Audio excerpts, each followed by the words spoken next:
Alors oui, il y avait une question que vous m'aviez posée. Est-ce qu'il est possible d'importer des questions qu'on a préparées à l'avance?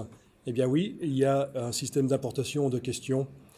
Il suffit de faire un fichier texte qui répond aux normes GIFT, General Import Format Technology.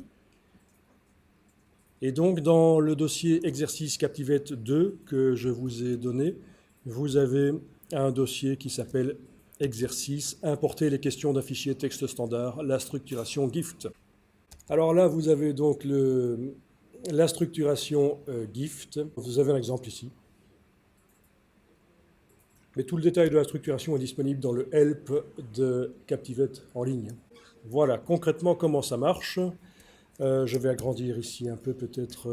Voilà. Les types de questions doivent être mis entre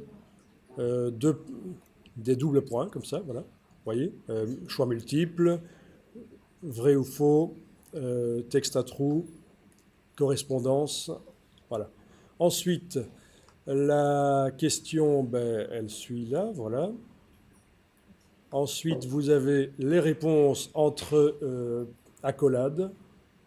Entre toutes les accolades, c'est les réponses possibles. Donc, suivant le nombre de choix multiples, ben, on met un nombre de réponses qu'on veut. Alors, le tilde indique la réponse fausse et le égal indique la bonne réponse. Alt-N et puis une barre d'espace et c'est bon. Voilà, super. Alors, dans le cas du vrai ou faux, ben voilà, on met entre parenthèses si c'est vrai ou faux. T. Dans le cas du fill in the blank, on met dans le texte qu'il faut remplir, donc on indique le trou. Et on a mis ici deux bonnes réponses, puisque la réponse est 6, et on a indiqué qu'on peut le mettre en chiffres ou en lettres. On a prévu que l'apprenant va écrire soit en lettres, soit en chiffres, et les deux sont bons. Dans le cas du matching, les correspondances égales devant chaque réponse, et on indique avec quoi ça correspond grâce au signe ici. Donc, Heartworm correspond à coughing, fleas correspond à itching, worms correspond à weight loss, periodontal disease correspond à tooth loss. Voilà, on indique toutes les bonnes réponses comme ça. Et alors, il y a des feedbacks possibles aussi. Voilà un exemple ici de questions à choix multiples. Bon, ceci, c'est juste un commentaire, en fait. Donc, c'est pas important.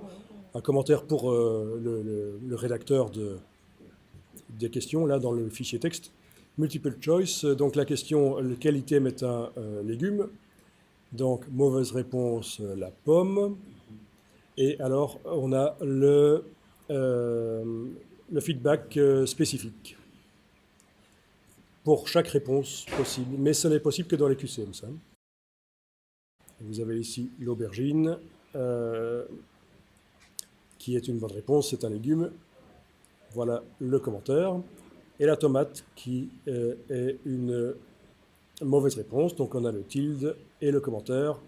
Incorrect, scientifiquement, les tomates sont des fruits, pas des légumes. Donc dans Captivate, ici, je vais faire un blank project.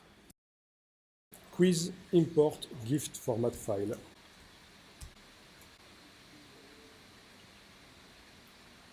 Voilà, open. Et voilà, on a toutes les questions qui sont là. Alors, en ce qui concerne le matching, il va falloir bouger les réponses pour mélanger les choses quand même.